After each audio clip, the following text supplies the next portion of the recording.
we'll get, it's your cue, so whenever you're ready. Well, I guess it's obvious who wins the costume contest. Yeah. Is that just a me thing? No, it is a little. You know, something I think as we get older, Yeah. we confuse excitement. That would be, but. They're so That needs to closely be on aligned. canvas. Yeah. I think we confuse it.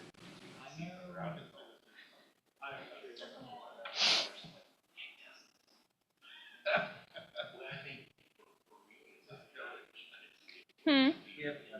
Yes. Should they reorganize to where that face like It's to throw you off. it's not as big, but like Yeah. Can you match the players? honestly, I don't know. They all look so similar. Yeah. I'm quite. Never goes away. There is one that does, it's kind of like Where's Waldo, but it's Where's Andy? Yeah.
Ready?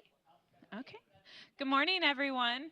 Welcome to Hocus Pocus, an AI focus, unveiling the myths behind the magic of AI.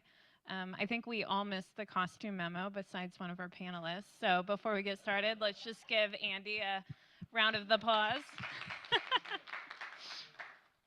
I'm Katie Kelly, and I'm the director of the Missouri Small Business Development Center here at Missouri Southern State University. So in my role, I've personally experienced how just powerful AI can be in boosting productivity and enhancing my daily operations. By streamlining tasks, analyzing data, and making informed decisions, AI has become an everyday tool in my office, not just in my professional life, but my personal life. Today, as we explore AI's potential, we're thrilled to have Doug Hunt, Director of Entrepreneurship for the Joplin Area Chamber of Commerce, as our MC.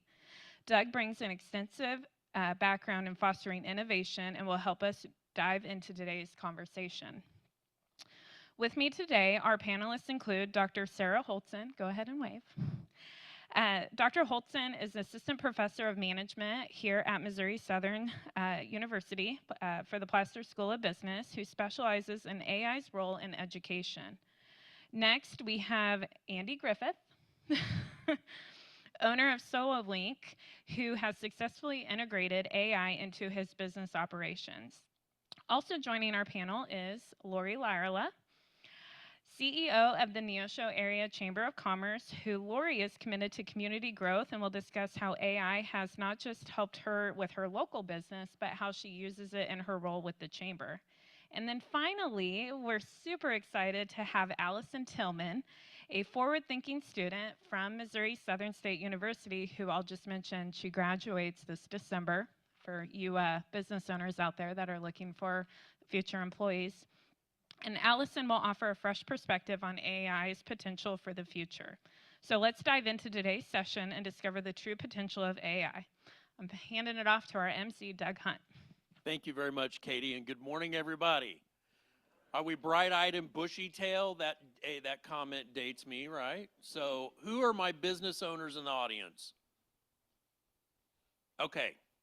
Well, as Katie said, I'm Director of Entrepreneurship with the Joplin Area Chamber of Commerce, and I'm passionate about helping our small businesses, startups, and entrepreneurs discover all the resources that we have in the entrepreneurial ecosystem. When I say entrepreneurial ecosystem, I mean everything that's happening in Southwest Missouri that supports entrepreneurs, from all of our local chambers to our relationship with SBDC and everything in between.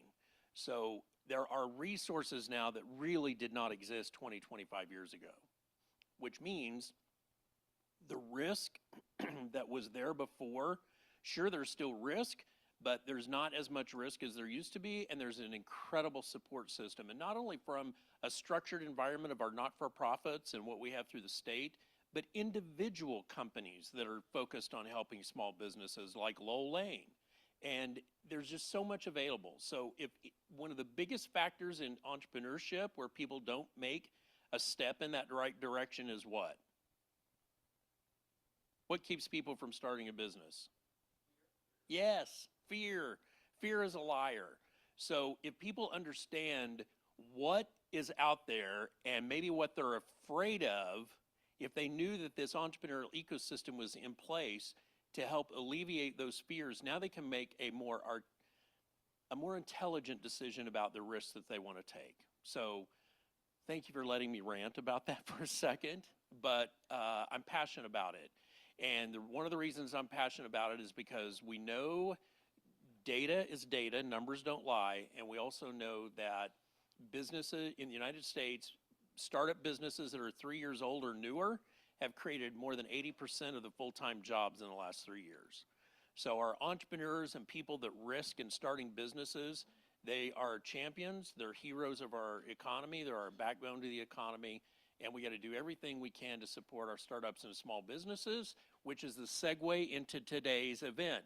If you're a small business owner, you're constantly looking at the horizon and thinking, what's coming next? Because when you're running a business, it's like, here's my business plan, I'm executing, here's my cash flow, I'm watching my P&L, and then whack-a-mole pops up out of the blue. Oh, we reevaluated your insurance, you didn't put on this, your premium went up $300 a month. Little things like that. So part of that entrepreneurial ecosystem is to make sure that things are in place to help everybody in business. And that's why we're at AI. So if you're running a small business, you've heard about AI. If you watch the media, it's something that you need to be, they want you to think that it's something to be terrified of. Think of the movie I, Robot, you know? So it's really not that. Think of everything as it could be an opportunity, and that's what we are here to learn about today.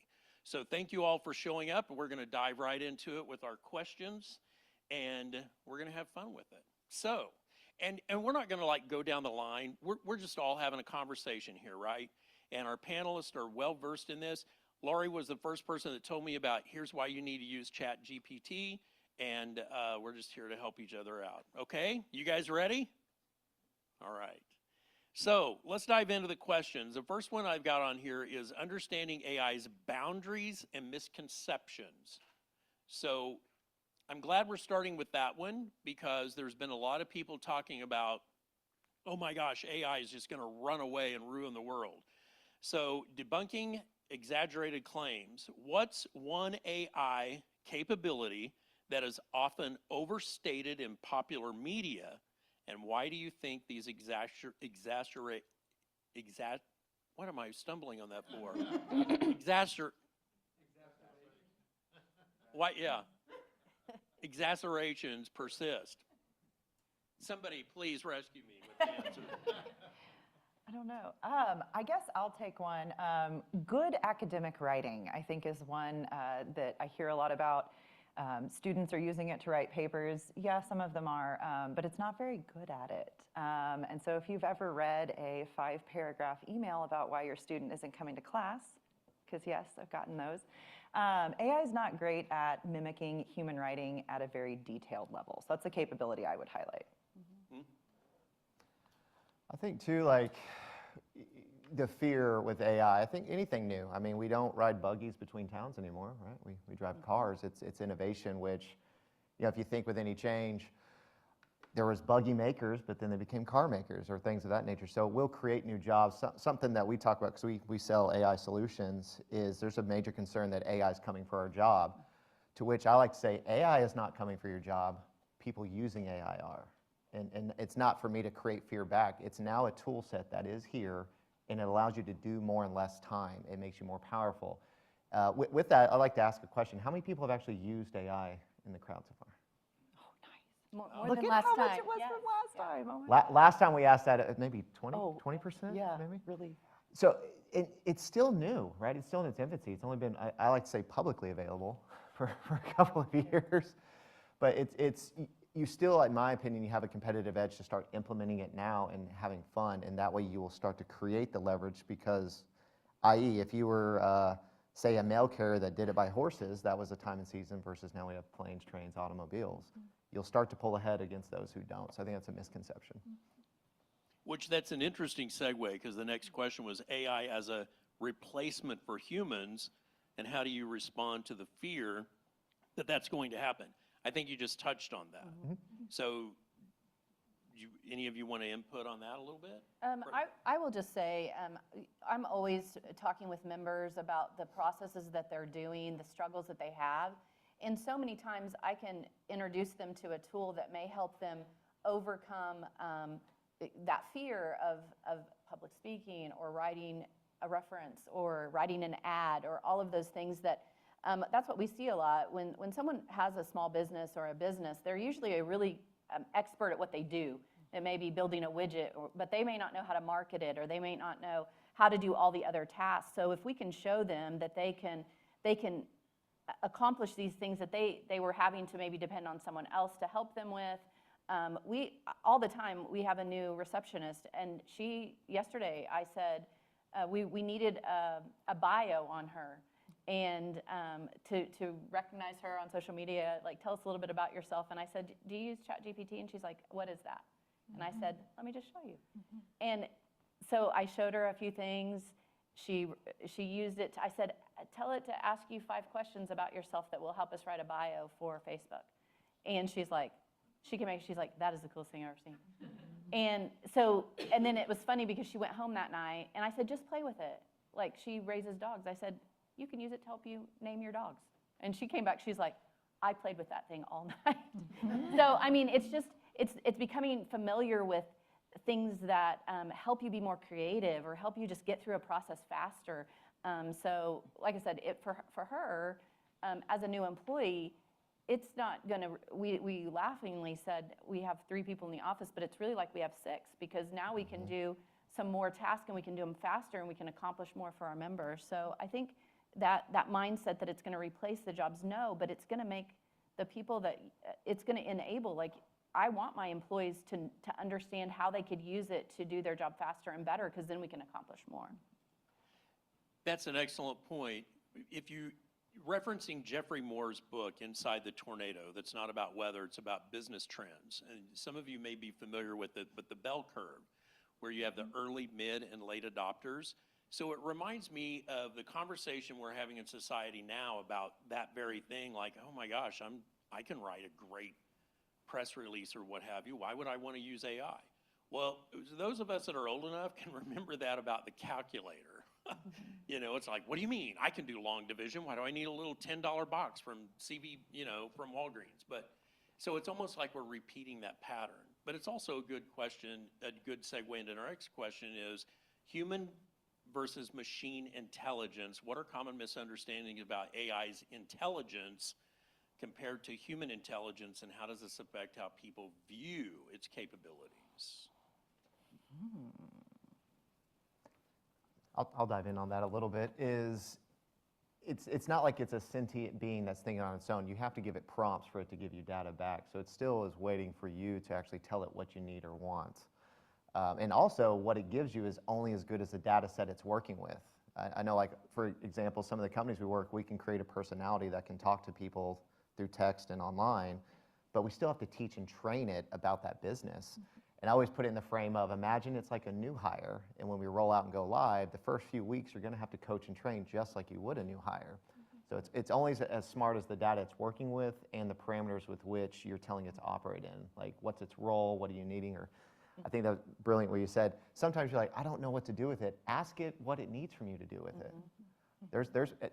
Sometimes I even have been playing around with, can you do this random weird thing before I try to use another software? And a lot of times it's like, yeah, drop the file in here. I'm like, that just saved me half an hour. Yeah. And if I could build kind of off things that you two have both been talking about, one of the best ways that I've heard AI described is AI is not going to be able to do like the best thing that you are best at as well as you can do it. But the things that you don't like doing, like writing bios, I feel that deeply. Mine is also AI generated. You can replace and kind of give yourself back some time to work on the other more meaningful tasks, right? Spending time with students in my case. So it's not that it's going to like steal your job or take over if you're a really good content creator or write really good press releases, Doug. It's not going to take that over from you, but it can free up your time to focus more on those things that you really want to be doing in your business and your life. And I don't think it's a replacement for many of the things in business that are important. And there's always going to be a need for those human elements, those soft skills and those people skills that a lot of times your employers are really looking for, right? We see in this day and age when technology is becoming more and more prevalent, what we're losing is kind of those soft skills and those people skills. So use AI for those things that don't need that, and then really focus on the things that AI can't do. Don't think of it as, oh, what is it taking away from me? But use it to do, again, those things that can be automated, those automated tasks, and then focus on that customer relations, those things that oftentimes your customers crave is, you know, that extra customer service and personalization. Those are the things that you're able to really focus on and get that competitive advantage because you're using AI to do all of the maybe not so fun stuff, the technical things. So, Andy, you mentioned the prompts that you put in. A couple months ago, in one of my social media feeds, there was a post that I saw, and the headline was, "No one needs to be afraid of AI." And the image was a graphic image that you put in prompts, right? Okay. And it was a photograph of a Michelangelo version of Jesus Christ doing a somersault over a wooden table. And the prompt was Jesus flipping over tables. And so that just really rang true with me. It's like, it was taking it literally rather than calling on an actual literary reference and context. So that's a good point on that. So, okay, moving on. First encounters with AI. What was your first experience with AI and how did it shape your understanding or interest in the field? With this one, let's just go down the panel starting with you. Yeah, absolutely. So my first encounter with AI was actually in Dr. Holton's class. We were working on a work-based learning project, and so we would submit our work that we had already created into ChatGPT to refine it further. And one of the things that I was the most impressed with was just how user-friendly it was and that it would talk back to you in a conversation. And I think one of my biggest misconceptions about AI is that it was going to do the work for me. And I think as someone who enjoys learning and gaining new skills, I was worried that it would take away that ability for me to learn on my own. And I was surprised to find that it didn't take away that learning. It provided feedback of things that I could improve on, right? Like, here are some things that you already have.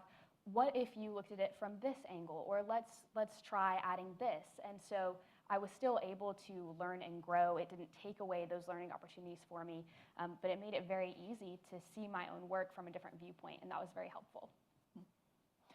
So my first time interacting with AI was over the summer preparing the project for Allison's class. I'd heard rumblings in the spring about this ChatGPT thing, and people were calling it in higher ed the homework apocalypse. And they were like, throw out your essays, rewrite your exams, you're going to have to. And I was sitting there and I was like, oh, I've only got like 3 months to figure this out. And so I started playing around with it. And so I guess the first time that I played with ChatGPT, it was kind of like what Andy was saying. I wanted to see what it couldn't do because I'd heard all these things about what it could. But that was my first experience was, I guess, summer of 2023.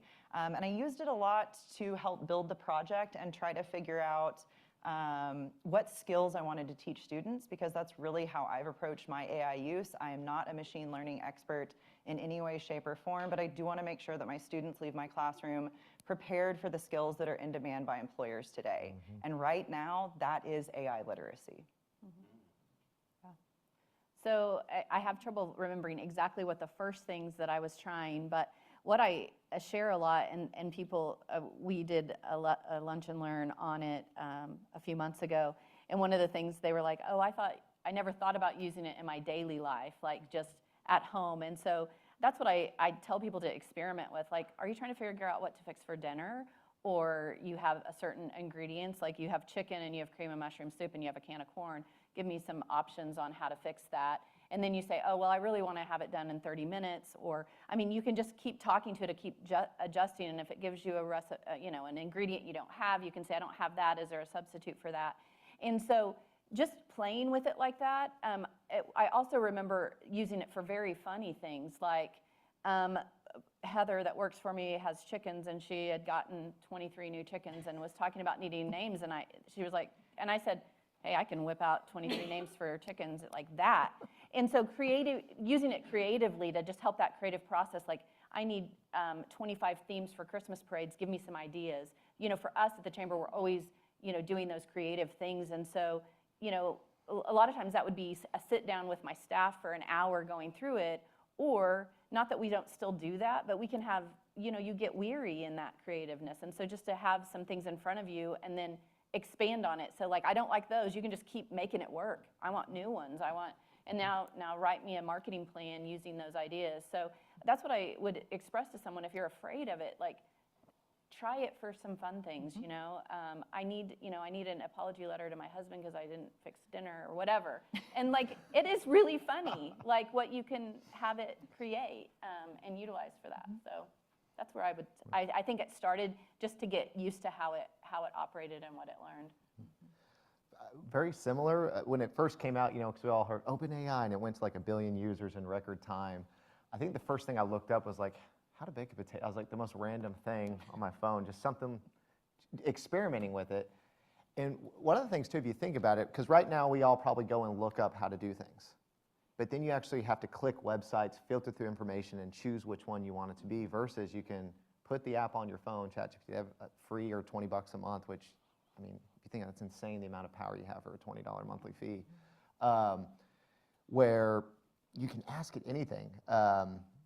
And so for us, I think at the first few phases was just playing. I mean, I think we were looking at recipes. I was showing my wife, we're at home in the evening just playing with her phone. But you can turn on the mic and talk to it. It can talk back. Mm-hmm.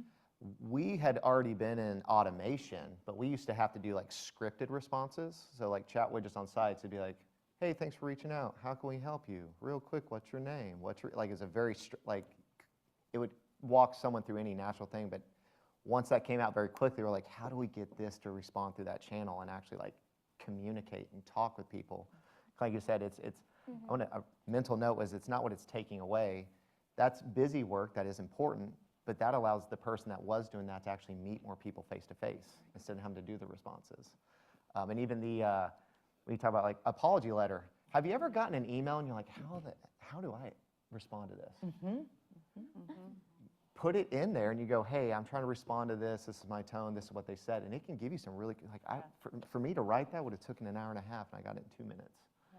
Mm-hmm. So I've used it for that or converting files. But yeah, the initial thing was just stuff around stuff around the house. Mm-hmm. Mm-hmm. So last year, how long ago has it been, Katie, when we did this first time? February of 2024. Yeah, so early. Okay, so we're coming up on almost a year. When we wrapped up last time, do you remember all of us talking about it would be interesting to record, which we are, and then through the years go back and look at what we're talking about, and we thought, oh, that will evolve over time.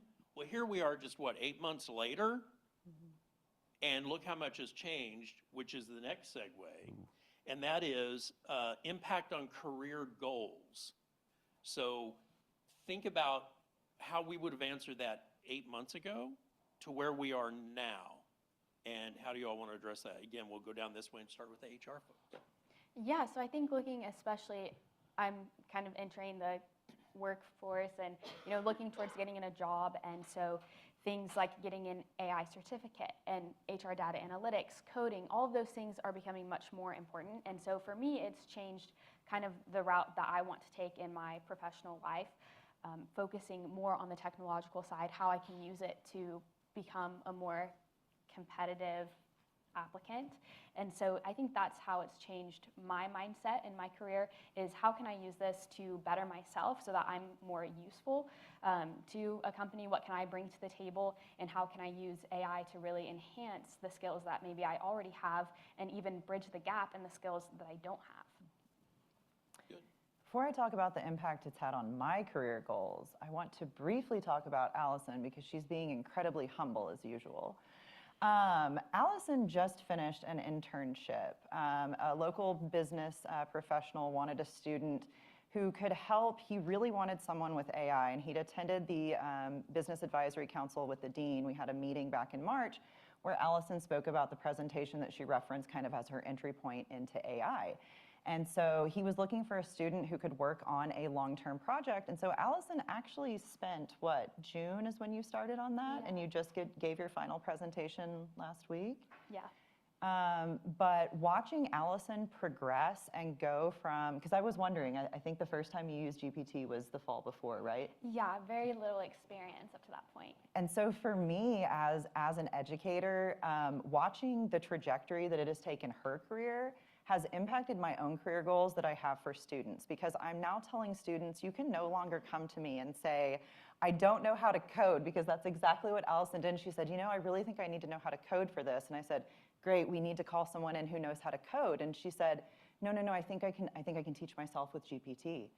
And she did. Yeah, so I started with freecodecamp.com. I think it's important to know that it's not a replacement for knowledge. A lot of those basics you still need to have. But there was no way that I was going to get all the coding knowledge that I needed within just 3 to 4 months. And so kind of plugging in what I wanted to do, the skeleton code that I already had, and then having it bridge the gap. And I mean, just hours of conversations with ChatGPT to get it exactly the way that I wanted to. And even then, it wasn't always right. Like I had to use some other supplemental information, but it was amazing to see how it worked. I was just thinking about just how much more I use it in helping me do the things that I was already doing, helping me accomplish those better. Just this last week, I had a presentation in Nevada where one of the things I don't do, I like conversations in person, like this, very casual. I don't like a pre-made speech that lasts a long time or whatever. And I was to give a 40-minute presentation, and I was just like, oh, I have all these thoughts in my head, like, what am I going to talk about? How do I want to get that into a logical format? And I literally typed nonstop for about an hour exactly what was coming out of my head, with no format at all. Like, this is the stories I want to include. These are the examples. Just no periods, just typing it in. And it came up with this logical outline of a sequence of the things I wanted to talk about. So it put it into that, helped me visualize that. Like, that makes sense. Okay, there's a little bit of background. These are key points of what I wanted to cover. What I was talking about was our downtown revitalization and the progress that we've made in Neosho. And so, but I was starting that with stories of why it's important to me and all those things. But like I said, it was just such a rough not even an outline. It was just words. And it put that into an outline form, and then I could say, then I typed more, like, okay, these are things that triggered for me to think about, incorporate those in. And then I just said, so it was very detailed, but then I just said, I just want the high points. I want an outline that's just those high points, and that's what I used for that speech, because I wanted it to be very natural in just talking, but I didn't want to leave things out. So it just created this outline that gave me reminders of, this is downtown then, what it is now, all these things. And that would have taken me weeks, because that is not someplace that I want to spend. Words are not what I enjoy doing. And I did that a day before, created that. And so for me, that takes those things that I would have dreaded and put off and procrastinated about because it's not something I like to do. And I know I have a tool that will help me do it. And I love that. I love that I think I can do the things that I do really well, I can do better. But then the things that I don't like to do, it's just kind of that thing that I know I can accomplish that. So it's just given me a lot of confidence in that, and the ability to help others with that, to talk them through that. Like, if this is where you're lacking, then maybe this could be a tool that would help you through that. So. Yeah. I think, kind of recapping, how things going to impact, was it career development or growth? I think we're going to start to see a lot more specialized people become even more specialized, because they're going to be able to, the areas that they're maybe weaker in, they've now got a resource that they'll learn how to enhance what they do even better, more effectively. Like, I won't be surprised if, say, in the next 5 to 10 years is probably too far out, we'll see a blockbuster made with like 5 people in a room and computers probably. The script, the story, the generation, and kind of, again, where the places where you're not comfortable in is going to open up a lot of avenues that previously were either because of fear inaccessible or even finances inaccessible. I've got a business partner in Tulsa. We've been starting to, who feels comfortable on video? All right, so it's kind of nervous, right? I've paid for coaching. One of my mentors used to say, it's just glass and plastic, but it feels very permanent, right? I mean, that's what they say, right? But with the power of AI, we're actually able to record a 10-minute video of someone and then using it's more than one tool put together, creating video avatars of them speaking about their business without them actually having to shoot the video. Game changer for online content, if you think about it. Like, hey, I'm not, where does that go with maybe training? You know, back in the day, if anybody's worked in corporate, you can sometimes spend a whole production day with 5 to 10 people to shoot material, versus now, if you can make AI avatars, you can replace that with just a script and re-upload and export. So I think it's going to make us be able to do things a lot faster. It's going to make those of us that are specialized become even more special, because the barriers that are holding us back, we've now got a big lever that we can pull, and it's just us learning those new skill sets. Kind of going back to the thing I said earlier, where we're all very used to searching and clicking on 5 websites.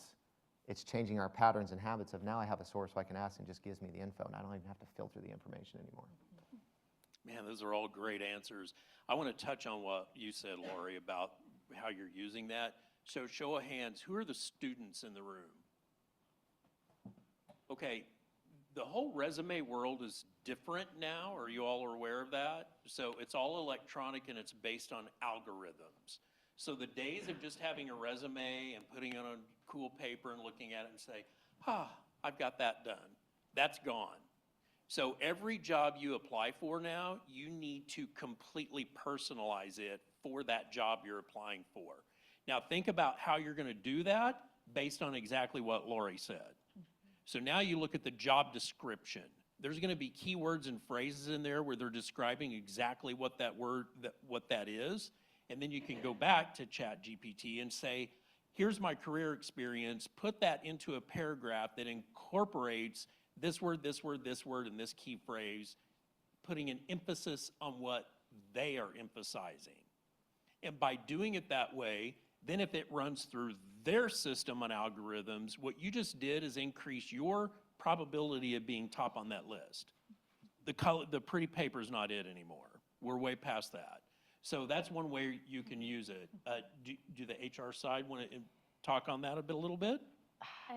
I mean, it's true. Yeah, you have algorithms that they're going to look for key things that the employer is looking for. And so absolutely you can use ChatGPT to help you to revise your resume for each thing that you're applying for, to make sure that you at least feed through the algorithms that you're seeing. I mean, obviously you want your resume to at least be looked at. And so anything that you can do to make sure that you make it through that first initial step, which is that algorithm, that screening, so that way you have someone real looking at your resume to then bring you in for an interview or a pre-screen.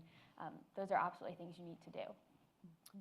Okay, next category is hurdles and lessons learned in AI adoption. So overcoming resistance to change. And I'm gonna add to this question a little bit, Kate, if you don't mind. Just when we go back to that bell curve, one thing that I've noticed in my career is that back when everybody said, hey, let's have an online store, 10, 15 years ago, to launch an e-commerce site was like $10,000, $20,000. Like, it was a huge lift. And for small businesses that thought, hey, that may be a good idea, they dipped their toe in that water and it's like, whoa, 20 grand, no way, we're not doing that. So once they make that decision, they're done with it. Then you go 10 years later, and where we're at now, and we've had all these e-commerce chats, you can launch an online store that looks like Amazon for pennies on the dollars for a monthly fee. But small businesses have it in their head that, oh my gosh, that's too expensive. I've decided no, and I'm not doing that. And we know that data backs that up, because we're about 120 brick and mortar stores behind what we should be with those stores online nationwide. So, having said that, when we come to hurdles, how do we overcome objections to AI? Ooh, that's tough. So I guess I'll. You're the doctor, you go first. So this is something that I think is kind of interesting, and I'll talk about it from my perspective as an academic. So when I go to conferences and things like that, I often give presentations on AI and how I'm using it with my students.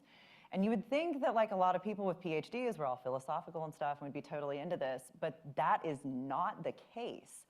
And I have heard some very valid concerns both in person and then also in the academic literature. There's big conversations going on right now around the environmental impact of AI. So if anyone in this room is unaware of the insane amount of electricity that it requires to power these systems, it is having a huge impact on our planet. So for some people, that is a hurdle to overcome. For some people, there is an ethics component. One of my very, very dear friends spent 3 decades as a federal prosecutor. And she absolutely is terrified of AI systems, will not use them, has written extensively. She is a very, very prolific and well-respected scholar. And so for her, she is never going to overcome that because from her experience as a prosecutor and dealing with things that she saw there, she says that she doesn't trust the security of it. And so for her, I've had to try to find a middle ground with some of these people and respect that some people are not going to overcome it. And that is okay. And I tell my students the same thing. I'm not telling you that you have to like dive in head first with AI. What I want you to know is that people are talking about this stuff and you need to have an informed opinion on it one way or the other. But I also recognize that at the end of the semester, there are some students that tell me in my evals, like, this was fun, but I'm never using AI again. And that for me is still a win because they've tried something new that they didn't want to, and they live to tell the tale. So. That's great. Anybody else? Yeah, I mean, because we have AI solutions. And we've, some of the things we want to talk, we've kind of dripped about it in here, is realizing that it allows you to do more revenue generating activities, you know, instead of it being replacing, it's freeing you up to do the face-to-face time, or especially if you have maybe a more of a community-based type business where you're not stuck at your desk and your computer because that's now being handled. So it gives you a lot of leverage, in my opinion, for that. And I've learned to say, when I said earlier, I think of it as a new hire. I know when we were first introducing it, there was this, I've learned to say that early on because there's this misconception that it's just going to be perfect right when you turn it on. Because we get feedback, right? Anytime you do anything new in life, we always get a little bit of feedback. Sometimes it's rougher than others, but realizing that I have to frame that saying, like, think of it like a new hire. Because before I used to say that, the feedback I got was like, well, it's not working right, saying this wrong is almost a little bit more tense versus now knowing, hey, when you hire a new person, you don't get tense when they mess up in the beginning, right? You're coaching them. It's kind of the same concept. I also think resistance, it's habits. I mean, every new year, do we all set a goal? Right? Do we always follow through, you know, sometimes? I'm not throwing, I mean, I'm pointing at me too, right? Like, but we are having to change how we work and how we operate, which is developing new habits. And sometimes there's some growing pains with that because anytime you do something new, we feel uncomfortable. Our brains, I think, naturally like to avoid the uncomfortable. So it's a lot easier to push it away rather than to embrace it. Like the first time we drove, we probably paid a lot more attention than we do now. Not saying we don't, but you're a lot more comfortable. It's spending the time to get comfortable at it where you're not having to think about, not saying that you don't have to think about the prompts you're putting in, but the tension that maybe felt with, no, I don't know how this works, so this experiment. Instead, it's like we were talking earlier, I think we also, as adults, we start to confuse anxiety with excitement. And instead, really realizing, like, is this anxiety or am I actually misunderstanding that this is excitement because I'm doing something new. I'm doing something bold and brave and unknown, right? Like when we were a teenager, like we were invincible. World beats us up, now we're kind of like, oh, what if this goes wrong? Yeah. But I think those are some of the hurdles of like developing new habits and realizing there are learning curves with it. And then it's not to replace, it's to empower so that you can do more of the personalized touches in your business and life. So there are a lot of opportunities for small businesses to use AI, as we've talked about. And it seems like we've got this collective feeling of like, don't be that afraid of it.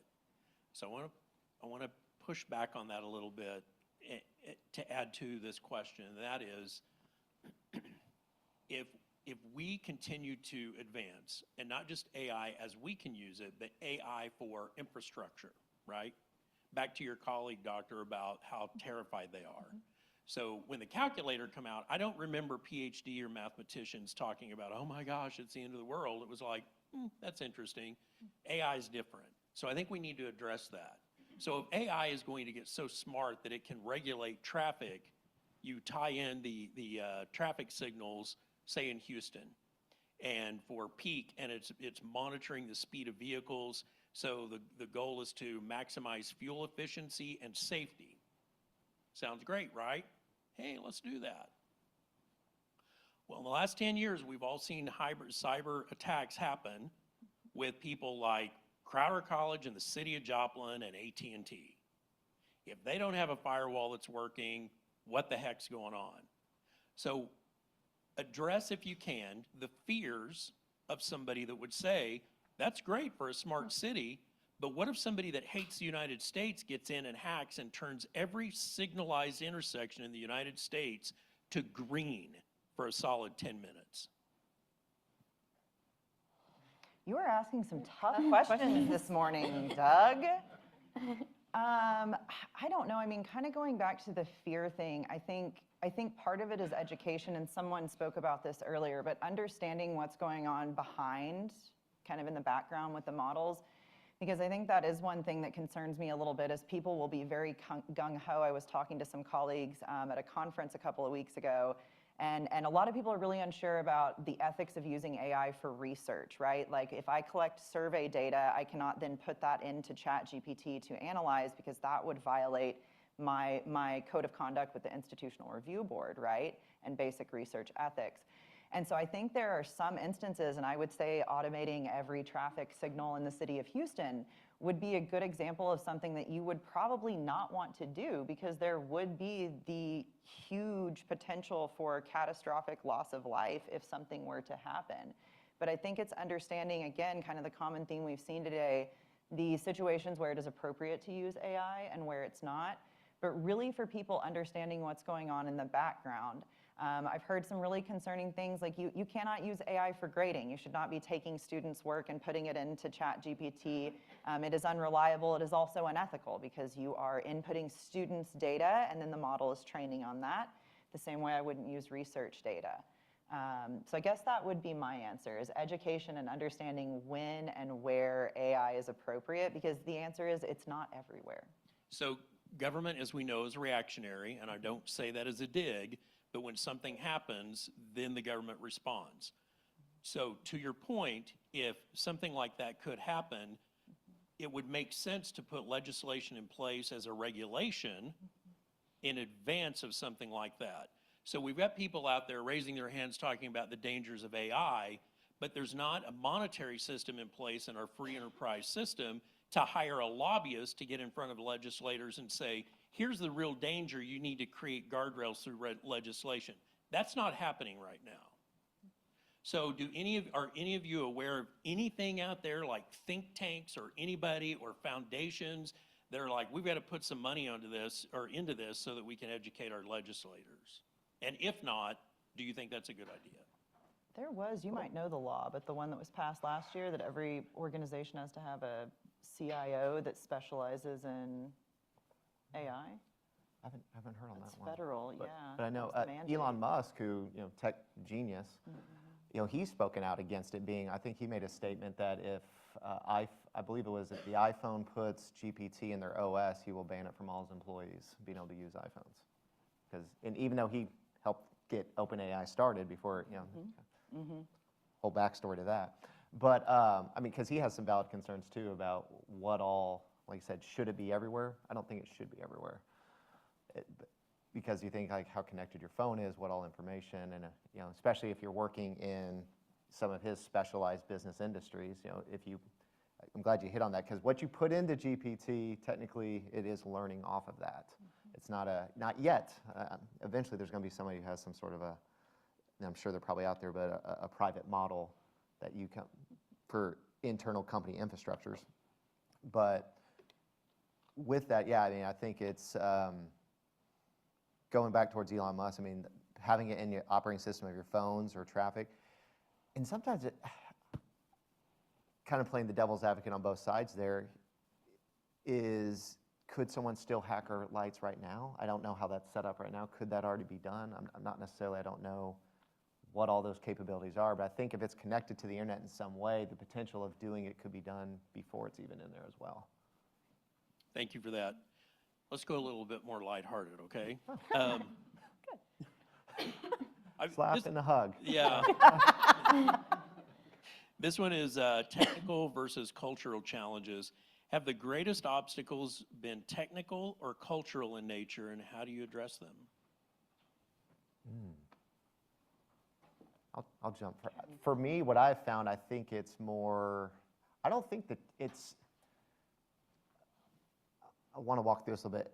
Technical, yes, there's a learning curve to it, but I don't think it's technical and like we have to go spend extensive amount of time to learn how to use it. It's just spending time to like, what used to joke, to be great, you got to be good, to be good, you got to be bad, right? You just have to start. But culturally, I think that is what it is it's just such a new power literally at our fingertips. And you know, duly noted, as we've been talking about, there's like anything great, right? It can do amazing good things, but what's the evil things it can do, right? Like with great power comes great responsibility. Yeah. Wrong character, but but I think to me, I believe it's more of a cultural resistance versus a technological, if that's going my feeling. So jumping into the next one, because each question, it's not like all of you have to answer it unless you want to address that one. But the next one is time-saving tools. Are there specific AI-driven tools that save you significant time or make routine tasks easier? And a follow-up to that, which AI program or tool do you enjoy using the most? I think all of you can touch on that one. I think the one that I've used the most is just ChatGPT. And then ChatGPT also has a specific coding GPT, so a code GPT that you can use as well. And so those were really helpful in the specific project that I was working on. And then again, using things also like Prompt Professor as well. The information that you get is only as good as what you put into the system. So working with ChatGPT itself, it can actually help you refine your own prompts because it knows itself and what it will respond to. But in and of itself, it's set up to be very user-friendly. It's set up to be conversational.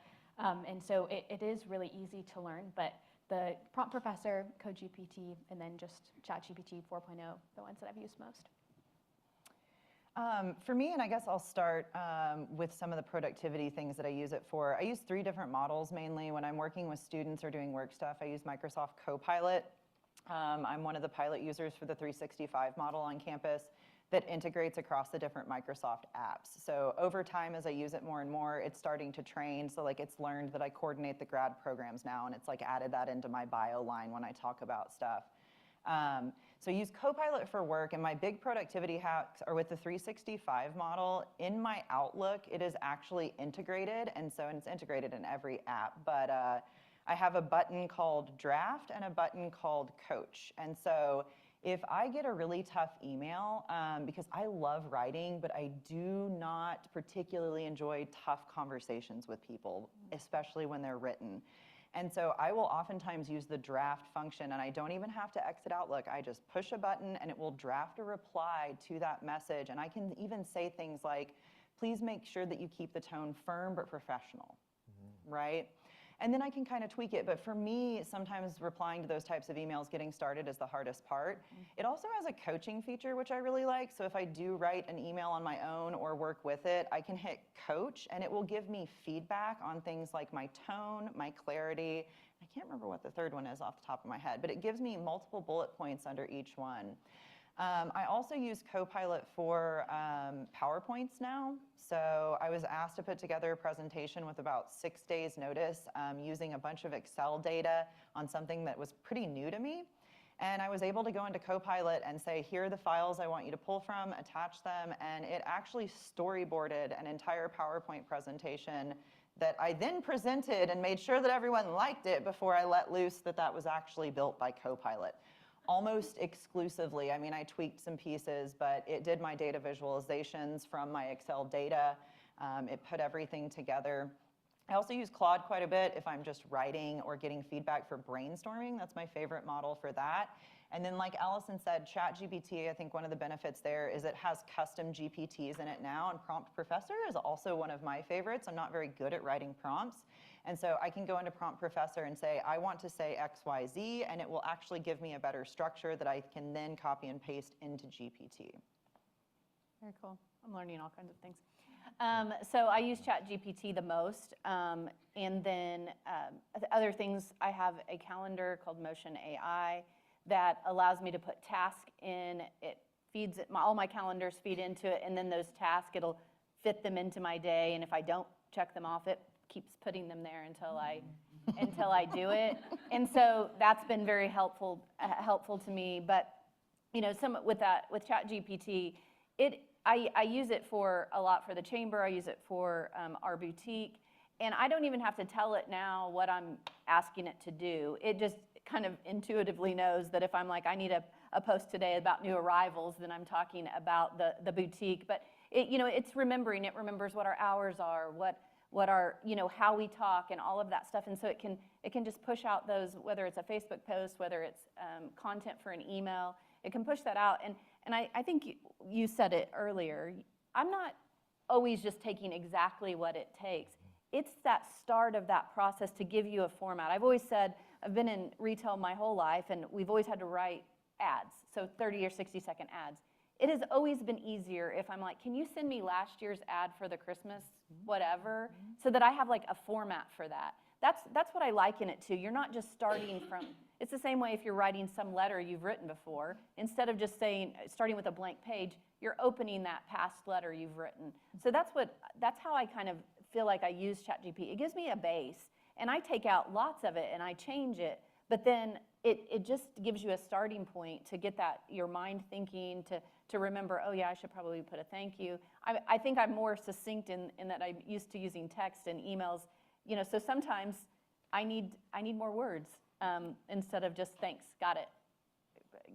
That is to be more personable by putting more words. So those are, like I said, ChatGPT is what I use the most. I've tried a little. I was doing a little bit with some of the AI-generated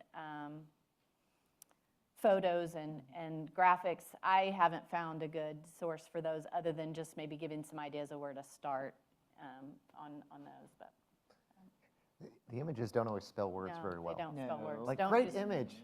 What does What that does say? Yeah. Or why is there a Q there? Yeah. Like in the middle of a word. Kind of same thing, common trend. ChatGPT is probably the most that we use. That's actually what we use on the back end to communicate digitally for businesses.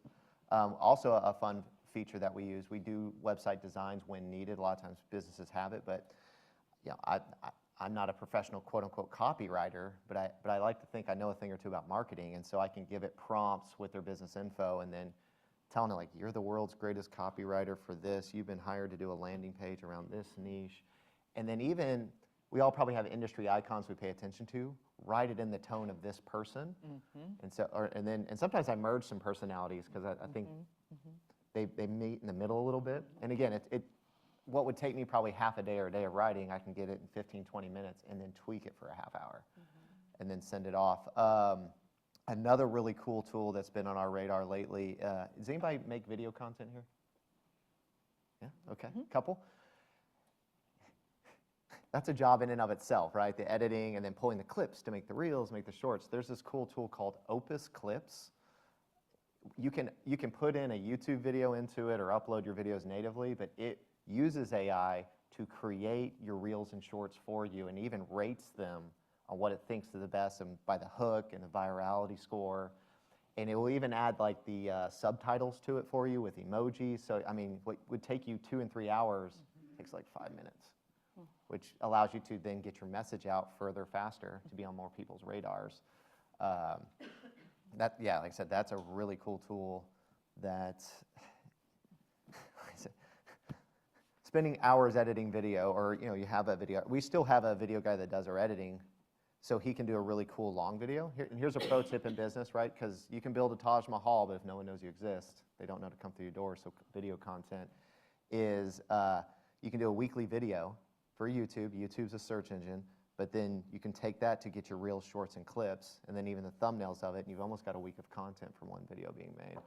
But I'd say ChatGPT for writing copy, communicating to clients, and then Opus Clips for video editing has been really huge for us lately. So skipping ahead on ethics and responsible use of AI, let's talk about transparency in AI decisions. How do you make sure users or employees understand why an AI makes certain decisions? And how important is this to building trust? I'll start from a student perspective since they're future employees. So when students work with AI in my class, whether it's assigned, like Allison was saying, for a project, but I do also give them free rein to use AI in ethical ways. So my AI policy in the classroom is you can use it to brainstorm, you can use it to fine tune, you can use it, what you can't do is like copy and paste an essay. But the way that I make sure that students understand what is going on behind the scenes is they have to submit a 2-minute recording in Microsoft Teams. So they do this a lot of the times on their phone, but they answer 4 questions. And I'm not going to be able to remember all of them, but it's something like, how did you verify the accuracy of the AI output? How did you integrate that output with your own thoughts and ideas? How did you verify that the information was reliable? And then explain to me how your whole process was ethical. Because I think one thing that concerns me from an educator standpoint is I have students every semester in class who I find out sneakily are really good at AI. And I'm like, why didn't you tell me? And they're like, Dr. Holtzen, I didn't want to get in trouble. I don't want people to think I'm cheating because there's this misconception that students only use it to teach or to cheat. And that is certainly not the case. Like Allison and many others have said, it's a learning tool. But that's how I have students. I just have them answer a series of questions that force them to reflect. I'm really big on metacognition, and think about and justify why and how they're using it in a responsible way. I think, kind of going back to with ethical uses, and this goes back to not just how we may prompt it, but I don't know if y'all have ever seen videos where, and we don't have to go with down the rabbit holes, but what it will say or won't say about certain political opponents, or what it will say or won't say about certain religions. And so there's been shown that there are biases already native into that. So if you know that, when it's giving you info, kind of like you talk about, is making sure that, is this legitimate info, right? Or how people, in some of those videos, they learn how to, quote, break the barrier by say bunny for yes and calculator for no, and there's, you can see some videos where people get it to actually answer things in ways, but it goes to something we said earlier, it's only as good as what it already has and whatever potential, whether purposefully or not, biases that are already into it. Because sometimes, who's ever tried to do something good that's blown up in their face? Yeah. Who's done it more than once? Right? You know, sometimes too, maybe in some of that, it's not just throw stones at, oh, that's a bias, but there's, I would like to believe in the positive side of humanity is people are trying to do good, but sometimes that results in things that maybe don't appear as good when it comes back out. So I want to touch briefly on bias because I'm happy that you mentioned that. We talked about resumes earlier and algorithms. And it's important to recognize that these machines are trained by humans, and humans have biases, and so the biases that we have replicate in these models, and then also depending on the data that they're trained on. And the example that I use in my HR class that Allison is well versed on is Amazon. Back in 2018, got themselves in some hot water because they were using AI as part of their recruitment and selection process. So they were using it to screen initial resumes for IT specialists, and I see several people nodding, and so I think this story has maybe gotten out, but they ended up in a lot of legal hot water because what was happening was all of the resumes that they were training these algorithms on, if you think about IT in Silicon Valley, would you like to guess, is it more men or women? It is like 75% men in that industry. And so what was happening was the resumes that it was being trained on were all men, and so it was screening out resumes that had things like women's soccer club on it. Because the data that it was trained on, and Amazon ended up getting fined, and you can look it up, and it's something that we talk about in class. But yeah, the models, they are biased in the answers that they give you. If I go into Midjourney, I included this in a presentation this summer. Midjourney is one of the ones that will generate images, and I said, show me a picture of a smiling professor. I could not get it to generate a woman. And when I finally said, show me a smiling woman professor, she was about 85. And I was like, well, that's touching. But again, there's this bias of what the models are trained on and what they think that things look like. So. You mentioned the 4 questions earlier that you ask your students. I love that. And what I find interesting in your answer is that imagine if all of us use that criteria or some form of AI intelligence to review every single quote unquote news article that we watch or listen to or see. Because what percentage of society is actually in a silo and they don't realize they're in a silo? So that could be something that could happen later on, but I really like that. That's something, those 4 questions can be something all of us can incorporate in our life for everything. So, and then a couple other of these questions you answered during that discussion, so that's great. Moving on, industry evolution and predictions. Industries most impacted by AI. So which sectors do you think will undergo the most significant transformations with AI and why? I've got just cool predictions. I don't know if I'd put it at industry, but I think things that we'll get to see in our lifetime. I think we'll see driverless semi-trucks going at first to city hubs outside the cities. I think that'll be the first introduction of, because we already have, the vehicles can drive themselves, but we want to feel good so someone's sitting in the seat. I think eventually we'll go to a remote viewer watching a few, and then eventually they're just going to be autonomous between warehouses outside cities, and then people will take it in. I do think we'll see video games. I believe Ready Player One is within our lifetime. That whole, because the tech's there, it's just not affordable for the average home yet. But there's bodysuits you can feel, there's VR headsets, there's walking tracksuits. It's just, not everyone has probably 30 grand, I'm guessing, to put it in their home yet. But it will get accessible there. I'm trying to think what else. Andy, let me jump in on Please, that for a please, second. please, please. So this is how fast it can go. Remember, we were talking about the bell curve? That will probably come a lot faster. So I remember back in 1999, 4-State TV had the very first high-definition monitor on display. And we went and looked at it, and they had like a Blu-ray player or whatever, specialty. I mean, there was nothing out there that was high definition. It was a 42-inch TV, and they had it for sale for $12,000. So what, you can go get a 65-inch TLC, 4K right now for $500. So that just puts that into perspective. So what you're talking about, I don't think it's going to take that long for it to get here. So Love it. I think robots too. We've seen the Tesla bots and others, but technically, if you have a Roomba, is that not a robot that's cleaning your floors? Yeah. I mean, you've seen clips of in restaurants where they're maybe taking food or allowing people to put the dirty dishes on. But I think again, we're going to start seeing that.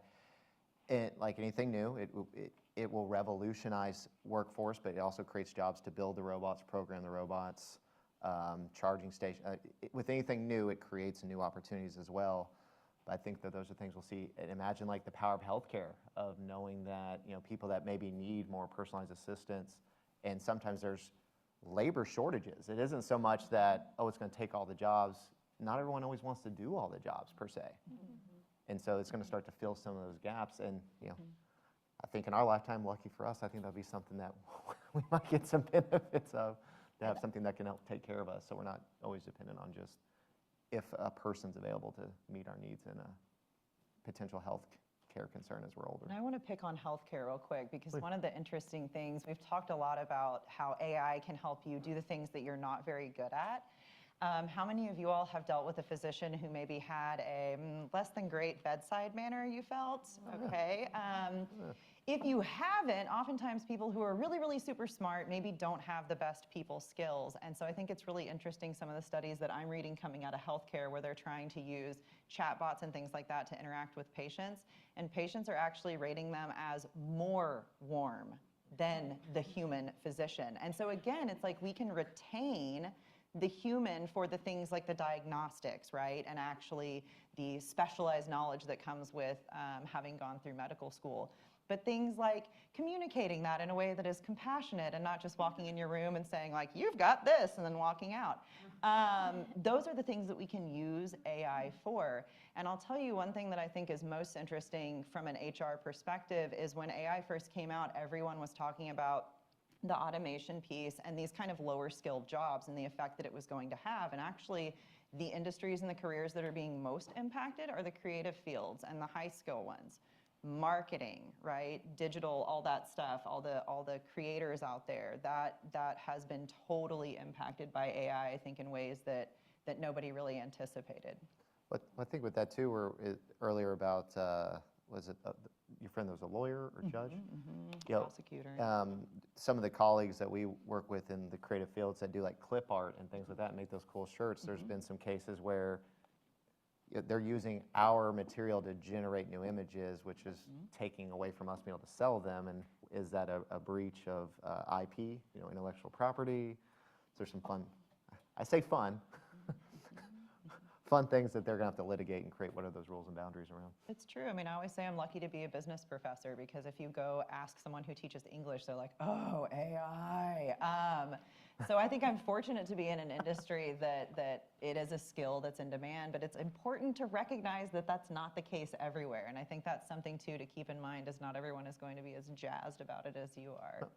It kind of going on the future, like anything, the more that we find for robots and AI to take over certain things that we do as a society, I also think there'll be kind of the bell curve opposite, where then it'll be like, this was handmade. A real person made this cheese. Made this cheeseburger. You remember when we had those real people? Then it'll become like, it'll take a So- while for the disruption, but then it'll become like the high end, like, Yeah. this was a French fry that was done by a hand crank on a wall. Hey, Andy, to your point, did anybody see the national news story last week about how Gen Z is absolutely digging on the portable or disposable film cameras? Like it's like a prestigious thing, like, oh, you know, I've got a paper picture. And all of us are just like, I'm glad I don't have to spend $20 to get a 36 roll of film to develop. So that's exactly right. It's nostalgic. You know? Right. So, Katie, how we doing on time? Q&A. We got 20 minutes. So Okay, I'm sure there's lots. let's wrap up. I want to get that one question you highlighted for me. Uh-oh. Okay? Uh-oh. It's a really hard one. Student and academic exploration. I'm sorry, I didn't mean to scare you guys. Yeah. You're saving one in the chamber. Yeah. Classroom to career, classroom to internship.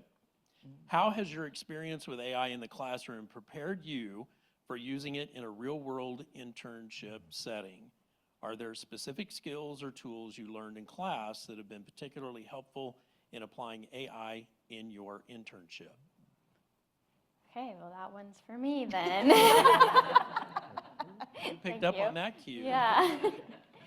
I think that it has been absolutely integral.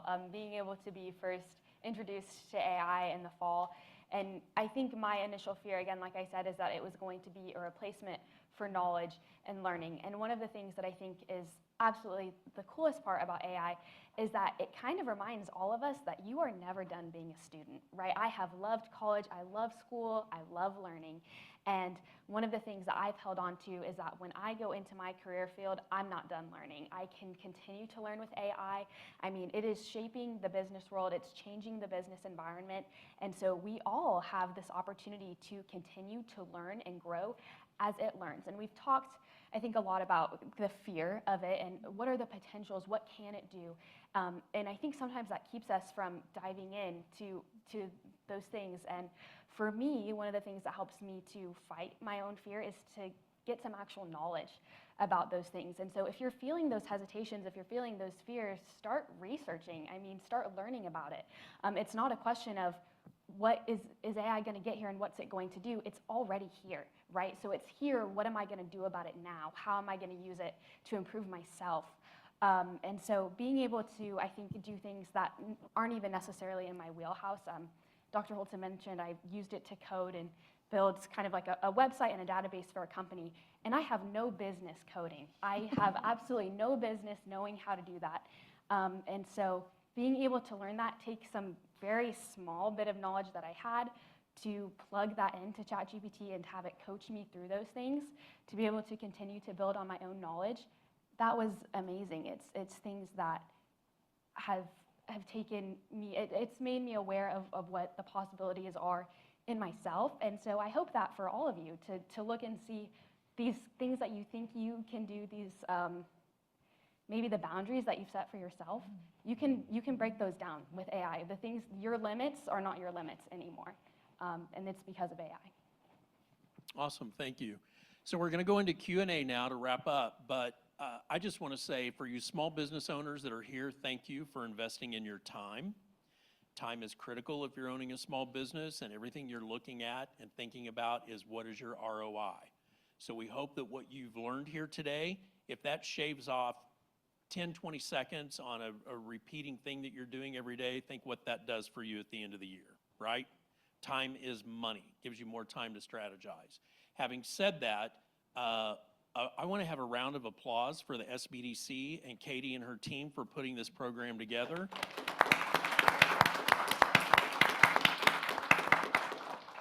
The Joplin Chamber deeply values our relationship with the SBDC, and they are a premier entity that is no cost, one of the best support systems for your small business that you will ever have access to. So tap into that.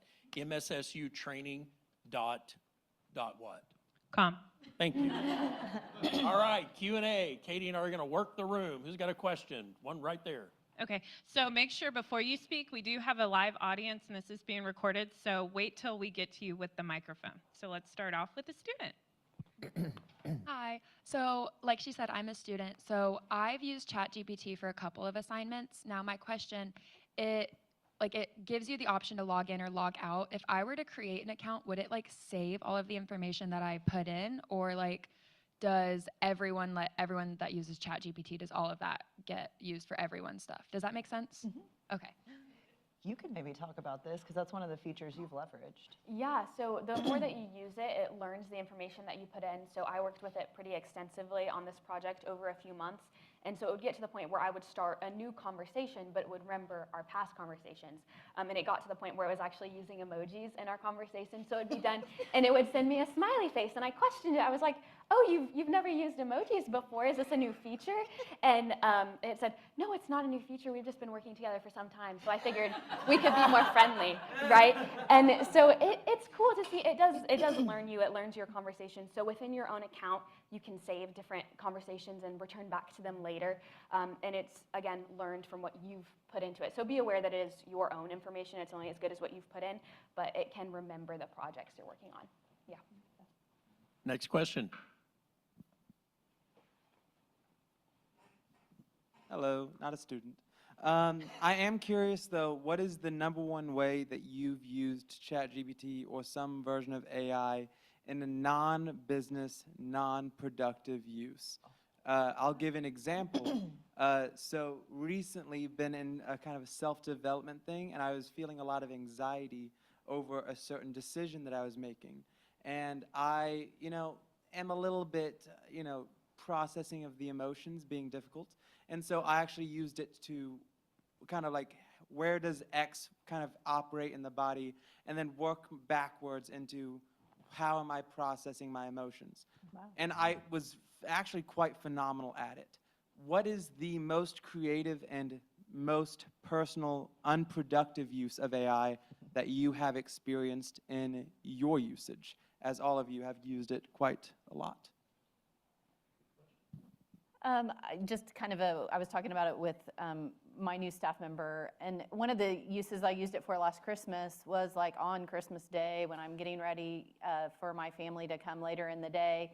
I decided on their one big gifts to, my dad used to always do these scavenger hunts, and he'd spend probably a lot of time, developing that out. I had it write little poems for each of the kids on what their gift was for and all of that. I mean, it did it in seconds, and then I did handwrite them out after that. But it's just creative ways, to take simple things that you're doing and make them more special for, or more fun to create a game or like that. But I use it a lot just for fun things, like I said, like cooking and things. We've done some funny, just like I said, I need to write a letter to explain why I went shopping, or and just how it comes. I mean, it'll do a lot of really, really fun stuff that way. There's a story that you told once that I was like, wow, that was really cool. You were planning, because I'm trying to think non-business, and I'm pretty much using it mostly for work-related stuff, so I'm trying to honor the question. But when he asked that, I thought of you, where I believe your family was going to the lake for the week, Like, yes. and you're like, Meal we plan. have so many people over so many days, we need a meal plan to feed these types of meals, like cold, hot. What should I make on each day that are quick? I don't know if you want to speak a little bit more to it, but I was like, you know, those are things, I mean, whoa. I use it so much that I forget like No, the that was- things I do, but yeah, we're going to the so lake cool. for a week. We have, you know, lots of family coming. We spend the days on the water. We have grill at night, and just here's a layout of the things that we like. Plan a meal plan that things are, you know, cold things for the cooler, and then give me all the recipes, then write me out the shopping list where I can upload it to Walmart to have it delivered. I mean, and it will do that. And I have another friend that was going to Gatlinburg. Her and her husband were going on a driving tour. They're like, we're just heading east. I don't know where we're going to go. And I said, have you thought about using ChatGPT? You could just tell it, this is our end destination. We love mom and pop diners. We want to know what are fun things to do along the way. They're family friendly or historical or all of that. And it will estimate your time of stops. It will give you some suggested things. So just being, like I said, able to utilize it to help you do the things that you're doing more effective and efficiently and have more fun doing them. So I do want to, I'm trying to think what's something personally. I've been living vicariously through others in non-business stuff. Example one. But no, there's a few people I like to follow on Twitter or X that they're just exploring the boundaries of creativity between photos or video and little shorts and clips, and just seeing what people are making. I'm like, man, this is like, I'm not doing that, but with non-work, and they're not necessarily selling it. They're just kind of going on an adventure and reporting back what they're doing. Hence why earlier I said there's going to be a blockbuster that comes out in a handful of years, I think. So that's probably my self-fulfilling way of seeing others use it for non-work related stuff. And I'm using it to build a road trip too, so I'm happy to hear that someone else thought of that. I have to go to New York to visit my in-laws for the holidays, and I know nothing, I've never been to New York for an extended period. I visited once, I think. But I wanted to know driving distance, so I was like, I don't want to drive. I have astigmatisms in both my eyes and can't see very well at night, so I was like, I want to drive no more than X miles, X hours. I also want to stay at hotels that are pet friendly because I have my 2 dogs. And I've only planned the trip from here to New York, but I was amazed that every single hotel that it recommended, it was pet friendly when I checked on the website. And I even said, I drive a 2019 Tacoma, can you estimate my gas every day so that I would have an idea? And then I said, could you export it to Excel? So now I have this like nice spreadsheet that I can use, and I can plan my budget and my trip and know when we're gonna stop. And it has seriously decreased my anxiety for the most part. Yes.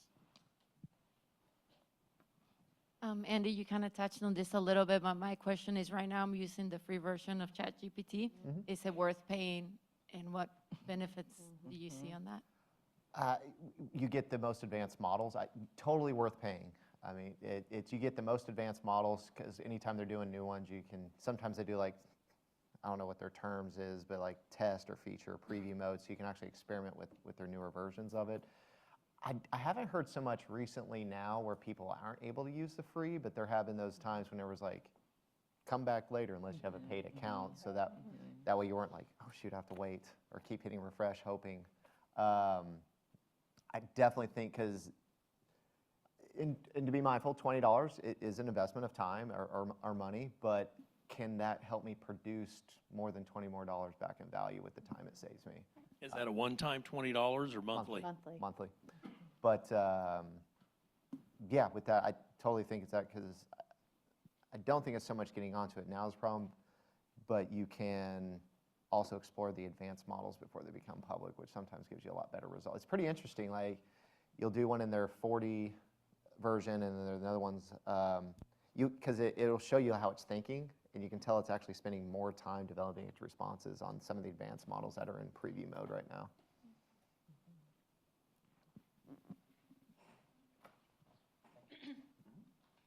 Hi guys.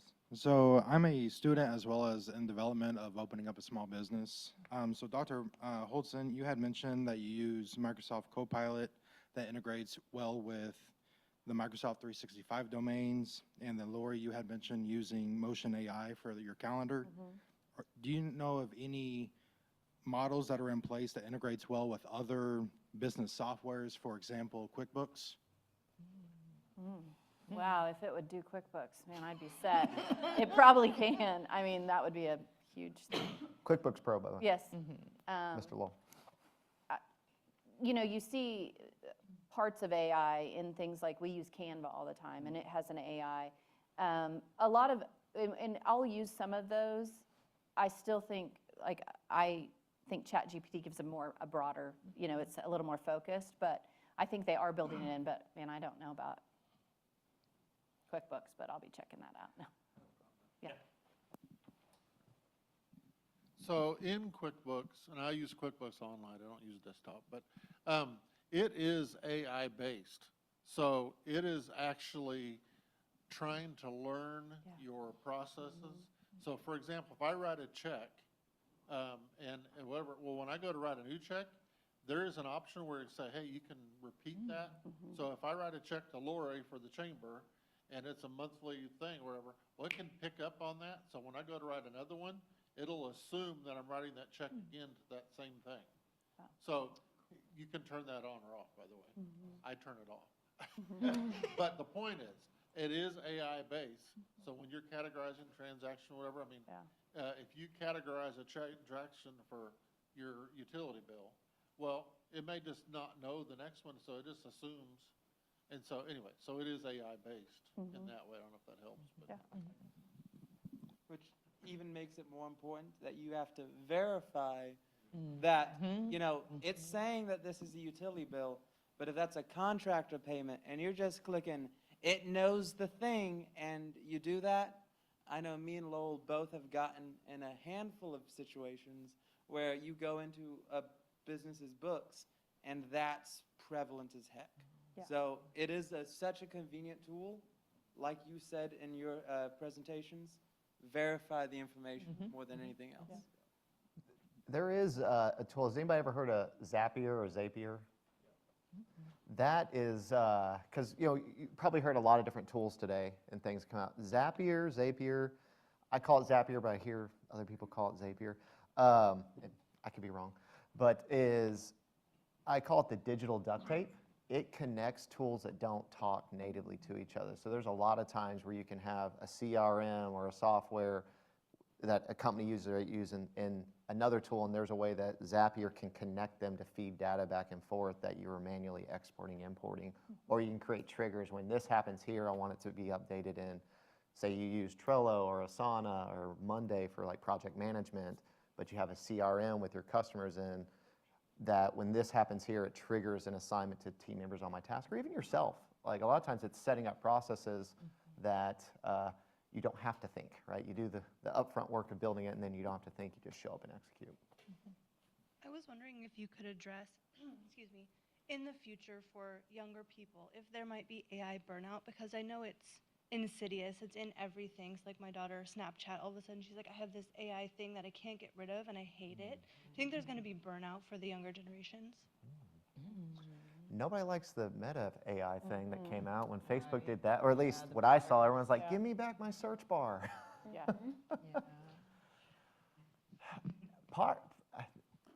Speaking from the cuff here, I think AI burnout is, because it blew up so quickly with, you know, ChatGPT and all of that, I think maybe the news is just you see it everywhere, like, oh my God, AI again. I think maybe that might be at least the first way, but it'll almost become, and maybe this triggers around burnout. I'm probably dating myself here. Remember when You've Got Mail was cool? Like, y'all remember that? Like, oh my God, someone emailed me. I'm legit. Now you're like, oh my God, 50 people email me. So kind of with that, what I would maybe caution, I think, on AI burnout is, and this kind of goes back to the human element, it does allow people to create and produce more, but I think with that can create a lot more, quote, noise in the marketplace, where people are actually going to be searching for who is more authentic. That doesn't mean they're not using certain tools, but are they just fire hose to the face information, or actually having like meaningful value posts and content coming to you? And so I think we'll see a lot of noise, but then you start to find like, going back to like the specialized people, like I really like this person because they're legit and not just doing a bunch of shiny object stuff in my face. So I don't know, does that kind of answer? Kind of, okay. I had a question for small businesses. So I've been talking AI with pretty much every client that comes in, and you guys, all of you have touched on leveraging AI to, you know, free up time so you can spend that time elsewhere that's going to generate revenue.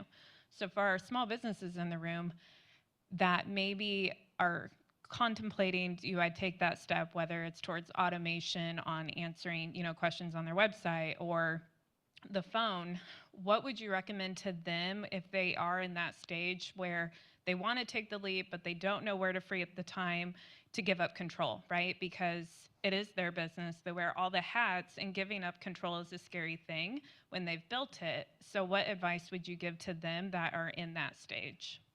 Great question, Katie. I mean, sometimes, a lot of times when I'm talking to a business about what are the things that are really taking up the most time and maybe identifying a few of those things, it's always really rewarding. About 6 or 8 months ago, I'd met with a business that does a lot of online selling, and he was talking about needing to hire people to write the descriptions and that kind of thing. And I just asked him, I said, do you guys use ChatGPT for that? He's like, ChatGPT what? And I just explained it, and he was like, wow. So he'd messaged me back and to get more details on like how to get on it. And I saw him at an event the other night, and I said, are you using ChatGPT? He's like, I couldn't live without it now. I mean, so I know that helped solve one little issue with his business. And so it may not be that you turn it over and start letting AI do everything, but what things could you experiment with? And I was just thinking, like, could you just say to ChatGPT, you're my business consultant. Here's all the things I do in a day. Give me some suggestions of how AI might make how I could incorporate in it to take care of some of those things. So like really using it to help you identify that and what things that I do every day could AI help make me more efficient. So I'm just. No, it's great. It's a consultant, and the great thing is you don't have to take the advice. Right. Yes, you don't. right? It's like, give me some ideas. I don't know. Thank you for the input. Not doing it. Yeah. No, but it probably will reveal some gold nugget ideas because it's another perspective, right? I remember like when I read Rich Dad Poor Dad, which is a great book. It just taught me that there's more than one way to see a situation. It's not really saying like who's right or wrong. There's just sometimes there's other lenses to look at what's going on, and so it can give you that filter. I kind of going with that is implementing whether or not to implement. You have to think, where do you want to go and grow with your business? Some people want to maybe build a massive empire. That's great. Some people maybe go, I just want to make a livable wage and have us this is my business locally, and that's great too. Like that, whatever your goal is, that's your win. It's not what that person's goal is. And so where you start thinking about whether or not to introduce or not is if you're getting bottlenecked, you're only going to get to go so far because you can only do so many things. And so then you have to weigh, is it hiring staff to fill those gaps, or is it a little thing like writing descriptions that I can just create that leverage and keep going forward? Kind of going back to the ChatGPT question about investing it, I know me personally as a business owner, a lot of times I think whatever it costs to implement X thing, will I be able to get a better return out of that? Maybe not initially, but if there's a runway like in 2 to 3 months, do I think I can see a return that's actually giving more? And it's like, oops, that was my phone. It's good. No, but a lot of times that's what I analyze, like when I'm choosing to do certain things or invest, is like, do I see myself getting a return of that investment later that's more than it costs? And I usually say later because there's always a little bit of a learning curve of implementation and feedback. And kind of down the road of personal development, that as business owners, is if you make a to-do or a goals list and you hit 100%, you made a to-do list. Goals are supposed to stretch you. Get used to having tolerance of failure. The 80-20 rule, imagine 20%. And failure's not a bad thing. That means you're stretching yourself to do new things. And I would encourage embrace that to your team. So when you think introducing some of the new technologies, allowing either yourself to have a little bit of grace, or those of you that maybe have teams, like tell them like, hey, we're going to have fun. We're probably going to mess up some, but like, how cool is this? We're braving the new. And so that's the things I think about is the return on investment, and then what are my long-term goals? And if growth, that's a way that's going to open up those bottlenecks that you may be experiencing or eventually will. And I think one thing that I'll add is when I'm speaking with people who are maybe on the fence or don't know how to get started, I'm of the perspective, I think AI is awesome. I think the proof is in the pudding. But I also recognize that not everyone feels that way. But when I meet someone who isn't quite ready to take the plunge, one of the things I want to remind them is like, your competitors are, right? And same thing with students when I'm preparing them for the workforce. We talked about personalities earlier. You can interact with any personalities. You can do an interview with Elon Musk and be like, just treat me like a jerk. I really want you to challenge me, right, in this interview and give me mean questions so that I'm prepared for them. And so I tell students, you've got to recognize that this tool, it's like Allison said, it's out, it's here, and you can make the choice whether or not you want to use it, but you've got to recognize that other people are leveraging it, and it's productive for them. So maybe you could try it too. On that, I want to share something real quick. Years ago, I had the opportunity to do a interview with Tom Donahue, who is now currently the president of the United States Chamber of Commerce, but at the time, he was president of the National Trucking Association. And that's when the transportation industry was evolving from drivers having to stop and put in quarters for a payphone to check in to Qualcomm having satellite tracking on the truck. Well, the industry, the drivers were like, oh my gosh, that's Big Brother. I'm not going to work for that company. So it caused a ripple of disruption where drivers are like, I'm leaving you and going to work over here. And they retooled that to where they presented the message to the drivers that this is a way for you to keep in touch with home in real time. This is right before the cell phone became available for everybody affordably. But so that was an industry disruptor, but they changed the messaging and it worked. But to that point, in this interview, I asked him about that, and his answer was very deadpan straightforward. He said, the trucking companies that embrace technology realize what's happening in the marketplace.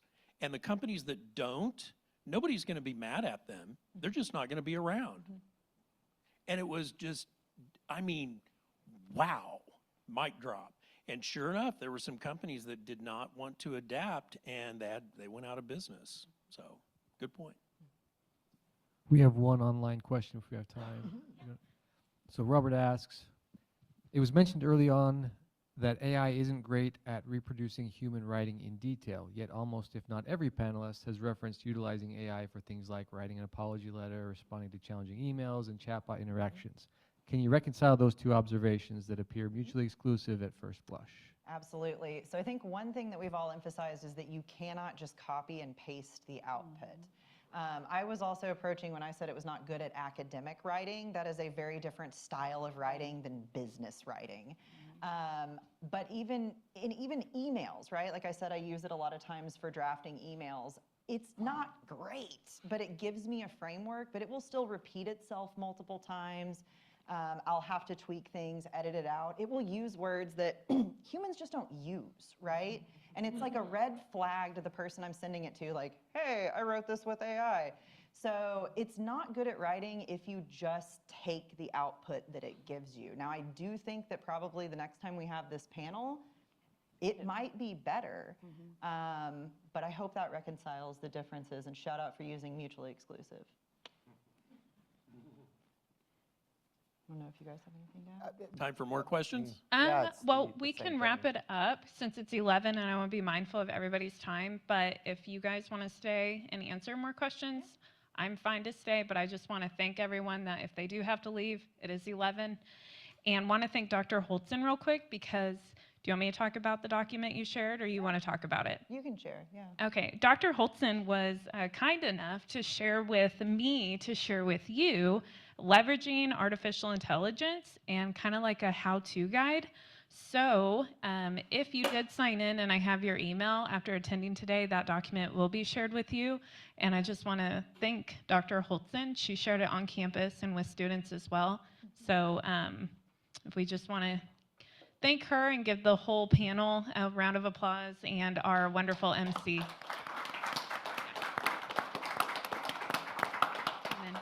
Like I said, you can stick around, keep asking questions, but it is 11, and I want to thank you all for coming today. And then if you want the handout, just make sure you did sign in and we have your email.